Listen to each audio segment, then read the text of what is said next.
Life is precious. I think we would all agree. But often we find that we take the very things we do every day in life for granted until something happens in the blink of an eye.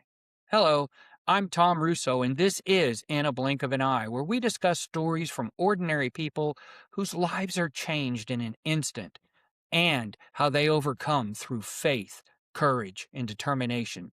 Join me on this podcast for uplifting stories of how people face various challenges and learn to not only survive, but thrive. In a Blink of an Eye is sponsored by TradingCardsMarketplace.com. Discover, connect, and collect. That's TradingCardsMarketplace.com. Now, I have to tell you, my friends, I have a special treat for you today. I have a good, long-time friend. I can't even remember how long we've known each other, probably 40 plus years. Yeah. But my friend Don Lupo from the great state of Michigan. Don, welcome to the program. Thanks for having me, Tom. Hello, I everyone. I am thrilled to have you and get to see you in person. We haven't seen each other face to face in many years. We've talked on the phone, obviously, but we haven't gotten to do something like this in a long, long time. And I'm just grateful to God that you're here, and I can't wait for you to share your story. So I'm going to throw it to you, Don, and I want you to tell the people a little bit about you. Tell me where you're from, your family, your education, your job, that kind of stuff. Take it away, my friend. Well, thanks, Tom. Well, let's see. I was born on the east side of Detroit back in the late 60s. Um, and born and raised east side of Detroit. Uh, and a product of, I'm going to say, Detroit Public Schools, and even a product of Detroit busing, which was a big thing in the 70s. A product of that, and then my family were blue collar hard workers. Dad worked at the local banks, and mom worked at a company, Crowley Milner, which was sort of, I don't want to say on par, but you had Hudson's, and Crowley was a big department store in the Detroit area. Um, but I was raised in Detroit, and then moved over to a small town called Harper Woods, where um, probably around 10 years old, and moved right across the street from your grandparents, Absolutely. And who that's how we and met. that's how we met. And you would come into town to visit them, and we got to spend summers together. Little league baseball, riding mopeds and bikes, and just, I mean, that Throwing those were firecrackers at cars. throwing Yeah, I remember all of that. all of it, playing baseball in the street, bouncing the Yes, catch, bouncing the balls off the curb. We were playing curb ball. I don't know if you remember all that. I Um, do. but Those are some fond memories, my friend, yeah, and, uh, in true transparency with the audience, Don became one of my best friends just even though I only saw him usually once a year, maybe twice a year if I was fortunate, for a couple of weeks at a time, and it was something that I always looked forward to. Obviously, I wanted to see my family and but Don was like family, and Don's whole family was like family to me. His parents took me in, and treated me so well, and his sister did as well, and it was just wonderful. yes, yes. And I'm gonna gush on you a little bit, but your grandparents were amazing people. We lived kitty corner across the street.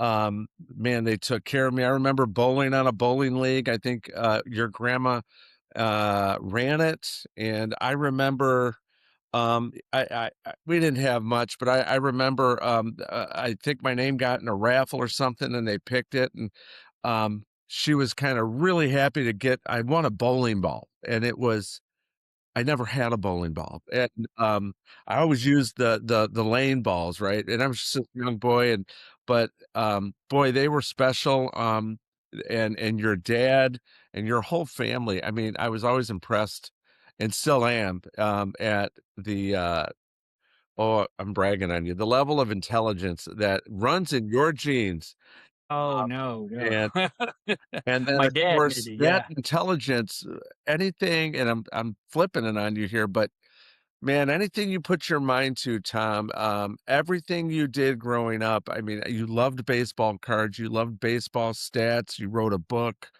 I'm just in awe of you and love your family. So, Well, you're uh, way too kind. You're yeah, way too kind. but But it, let, let's get it back to yeah, you because that's the real right. story and star of this show.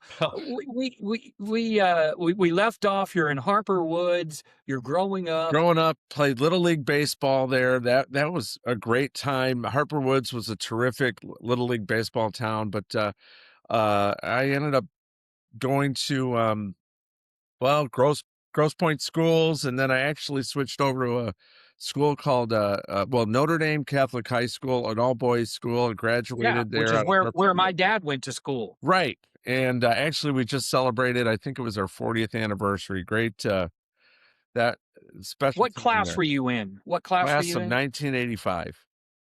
So Me too, yeah, class of '85. I knew you and I were about the same yep. age. So, And so yeah.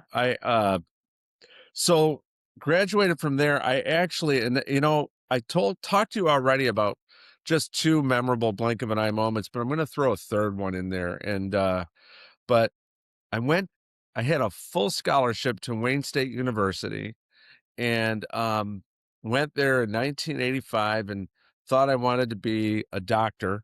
And I actually even worked at a hospital on the east side, and I think it was in transportation and materials supply, and getting into the flow of things. I worked there to pay for college, and went to Wayne State University, but found out real fast that I just that was going to take too long. I wasn't really mentally.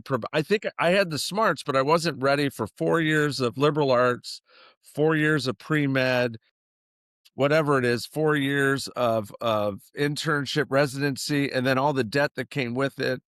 And so I actually did some soul searching, praying, visited family actually down south, and found out that we have a lot of engineers in our family. And I flipped over to electrical engineering in my first year, and then I actually moved over to Lawrence Technological University with our famous alma mater, or graduate there was Alumnus. John Yeah. DeLorean. Oh, wow. Yeah, but what happened at Wayne State in a blink of an eye? Okay, I had broken up with a girl in the summer of '85, that I was I seem dating. to remember that actually. I don't know why, but I I seem to broke up with remember the girl, that. and I didn't date a lot of girls. I mean, you date to marry. So, when you're 18, you're not there. But I was Yeah, I know. dating a I girl. started dating Cindy when I was 17, so Oh, I yeah, I know. understand. And she was the right Yeah, one for you. Again, I was envious. absolutely. But let me tell you this, I broke up with the girl, and I actually I was down, and I remember praying. Um, I prayed out to God specifically about who and what I was looking for. And brunette, neat or smart, and I gave a spec sheet kind of, and I prayed. I said, God, you know what I like, and I forgot about it.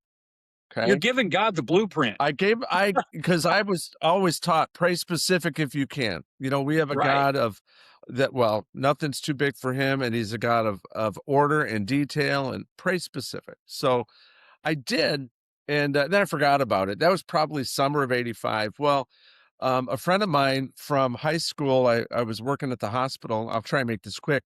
He was on a radio show, won tickets to kind of it was a Jack Wagner concert. He was an old General Hospital guy, and we were all watching General Hospital occasionally at school. Um, anyway, he got two tickets to the Royal Oak Music Cafe. And I called him up and said, "Hey, if you're not going to use them, I'll take them off your hands." He was away to school. He says, "Listen, if I win the limo, I'll, I'm going to use them. I'll take my girlfriend, but if not, they're yours." Well, he gave me the tickets. I asked the girl, I thought, I'm going to ask somebody, just make a new friend. Okay. I had a big circle of friends, but I didn't know, I wasn't looking.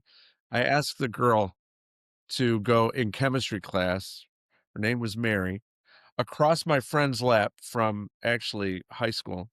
And it was on well, here it would have been like Devil's Night, October 30th. Right. on a I know that's Wednesday. big up north. Yeah. Yeah. Yeah, my Texas viewers probably don't know what that is, but That's that's the day okay. before Halloween, and we've kinda gotten away from that, and thankfully, but that's always been known as the day before Halloween where houses might get trashed and things like that. Fortunately, all that's gone away, thank the Lord, but it was a Wednesday, and it was a school night and all this, but I asked this girl, Mary, she said yes, and we ended up dating through college, but I realized about 3 months after I was dating her that she was exactly what I prayed for. And, Amen. I'm so that was not just an answer to prayer, that was a life-changing moment, blink of an eye. And you're still And together we're to this still day. together. We dated for 6 years through college, and we're gonna be celebrating, geez, you're 30, what is it? 35 this year, so 41 Wow. years You will be together. 38 this year, so we got you See? beat, but You do. I love it. Congratulations on Thank that. you. So that and, 4 kids later, 7 grandkids, and 3 more on the way to God's glory. Oh, Lord. Um, so anyway, there was that. I ended up going to Lawrence Tech though after my first year, graduated with electrical engineering degree, co-opt my way, and actually was looking down in Texas when I graduated from Lawrence Tech. I was looking at some of the jobs down in Texas, and then I had I think remember you came down one summer, yeah, like in 86, 87, yes, somewhere around there, and I remember you did at some wanted point. to work for NASA to be honest, and um, I actually that was some of those wheels were in motion, but when I graduated, I also co-opted up here with a really good company, and of course, I had my sights set on getting married, and there was family around, and so ended up working up here. And interesting enough, I worked in at a company that makes temperature, pressure, level, and flow instrumentation,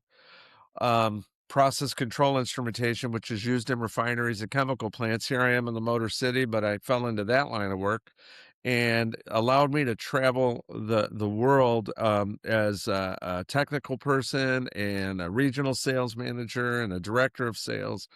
And that brought me back into your area, the oil and gas industry. And um, so that's kind of what happened to me out of college, and I spent a good amount of time.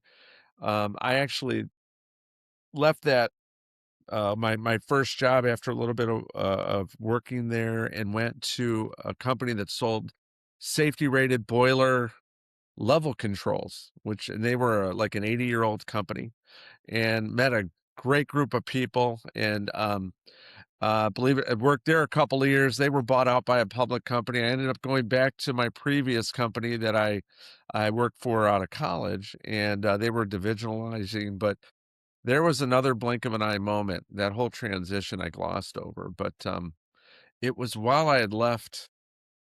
Well, I was working with my company out of college, and then I followed an old boss to a new company, and I was getting promoted. I was a young guy in the 90s getting promoted, making more money, growing my family, and, You used the term when we were talking before we went on camera called Peter Principle. exactly. You I think if you used know the what, Peter. the Peter principle, you kinda get promoted faster than your skill set, um, and to your level of incompetence is really what it is. You get promoted to your level of incompetence, and that's the Not ever a word I would use with you. I would well. never use that word But with you know you. what? Every young person, I think, well, most young people, if you're average, even above average, I think, have that awakening. But the world has a way of leveling and humbling people. But anyway, long story short, I was promoted pretty quickly. I was earning money, and a lot of my worth was in my sales. And if I had a good sales week, it was. I was very happy. If I didn't, maybe I was moody, but it got to a point where my whole self-image was in my wallet and my career. And here I had a beautiful It was all about your job, it was. basically, that part of it. I mean, and ego and pride and it was all about that. And so, you know, when Don, you're doesn't that put a lot of pressure on you with your family? Doesn't that it's almost the weight of the world on you when you look at things that way, it is right? because, first of all, you can't control it. You can't control the world.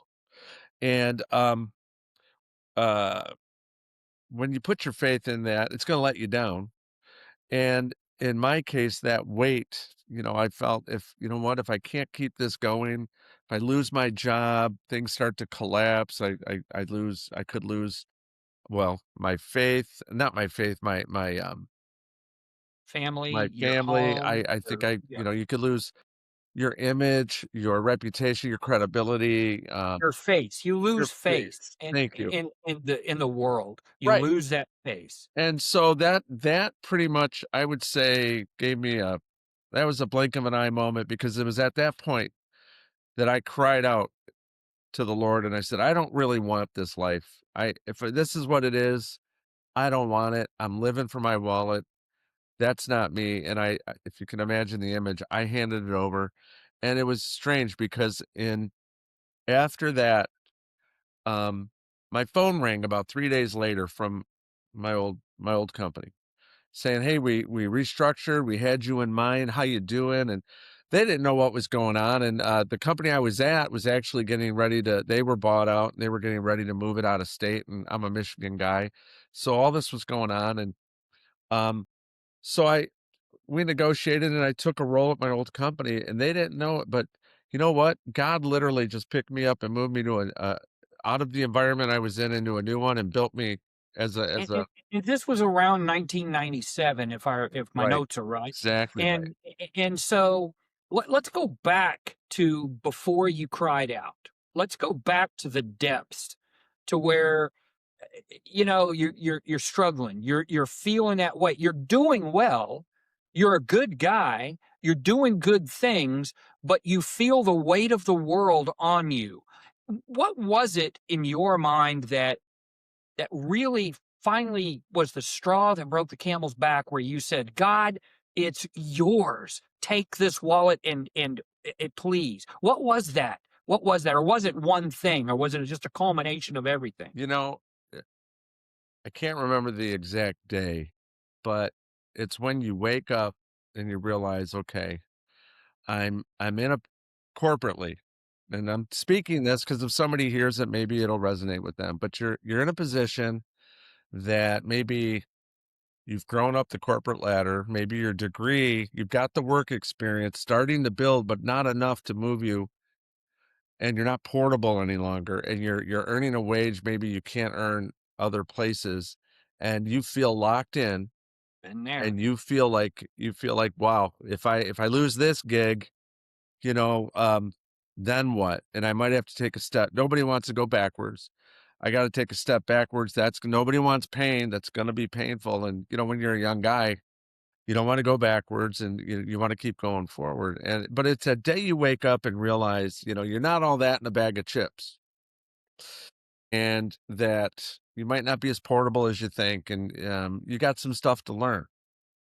And That's beautiful, if I can throw my life in here a little bit, because I kind of had that same blink of an eye moment. I had 32 years in the banking world, and I felt trapped. right, And I knew that I wasn't going to make the same kind of money if I went into something else, right, but it was not about money anymore.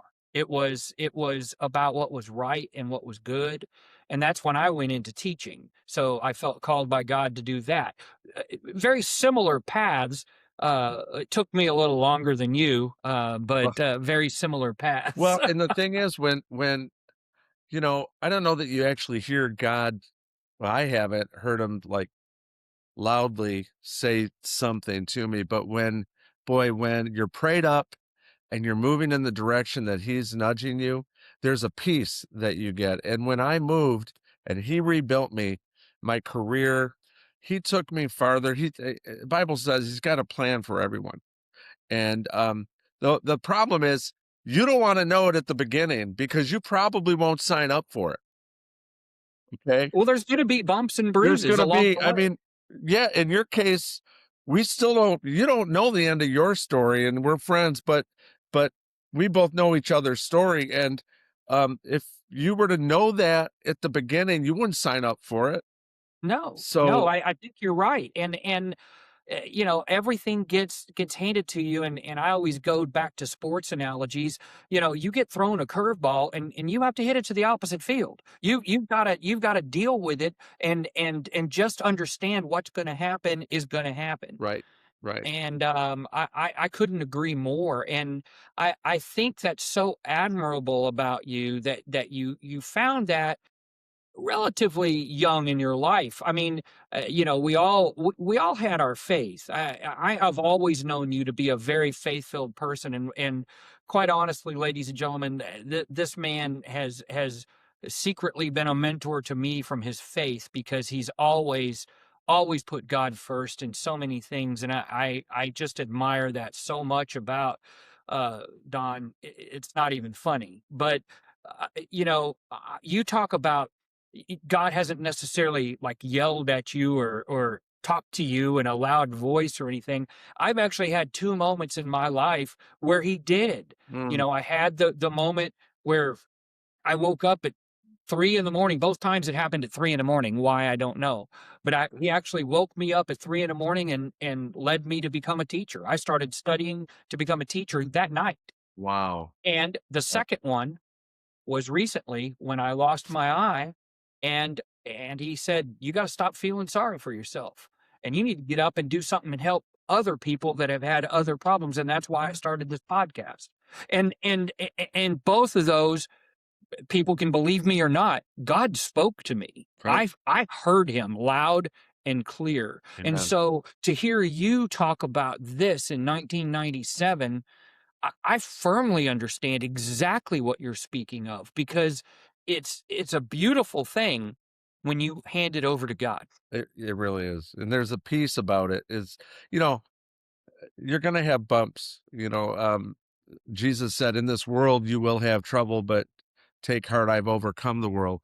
But so he doesn't promise a bed of roses all the time, but there's a peace and and a power behind it to handle, whatever the world throws at you. So and that peace, you know, that's amazing to be able to people that have been under stress and are living on the edge and maybe their expenses are outliving their income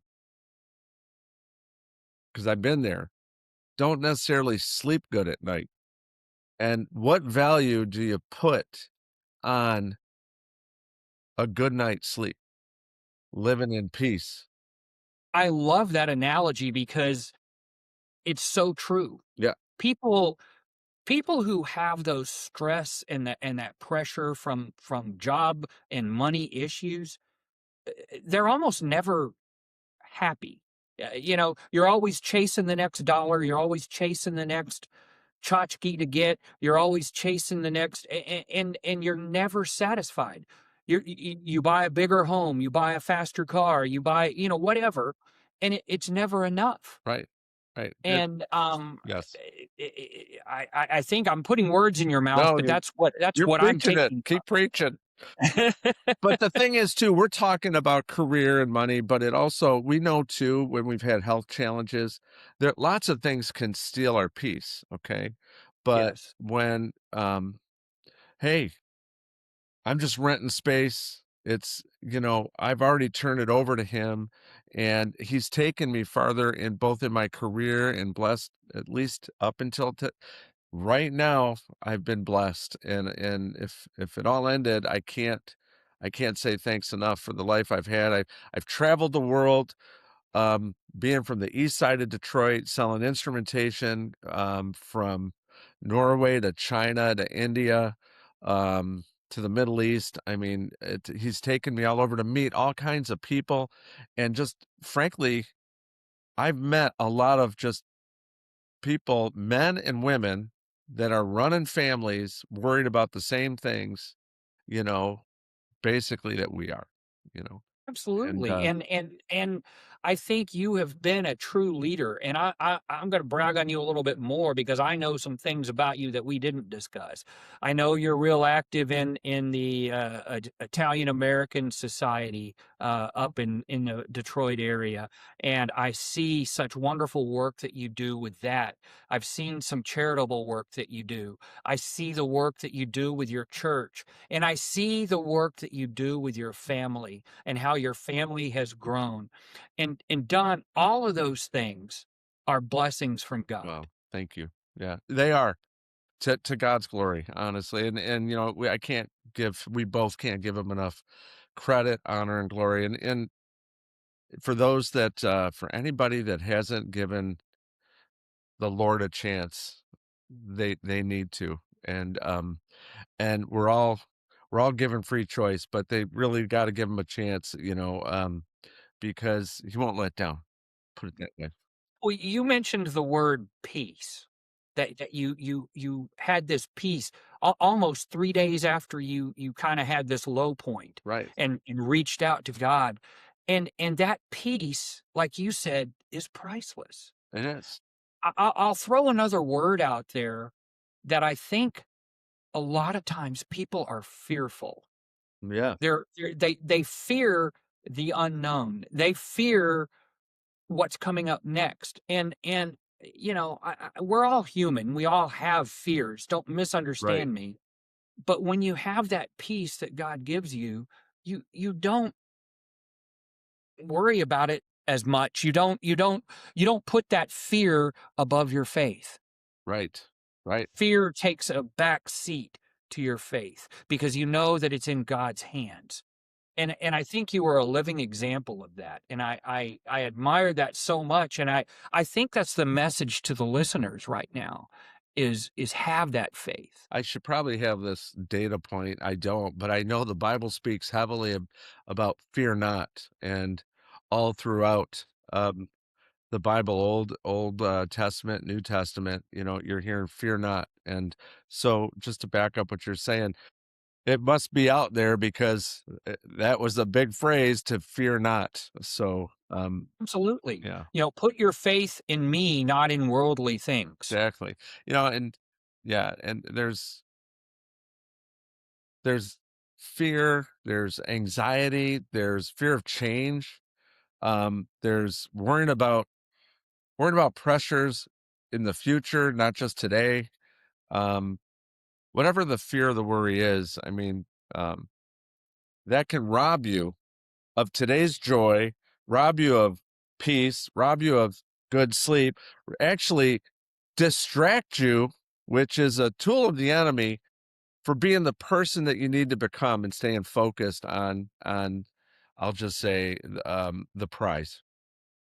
That is so wonderfully said, and Don, I can't thank you enough for sharing your story and your faith with my listeners.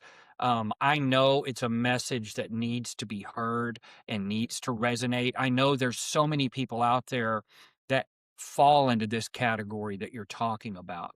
And as I sit here, I think about our friendship, and I think about going to Tiger Stadium and going to games. And you know what chairs I'm sitting in?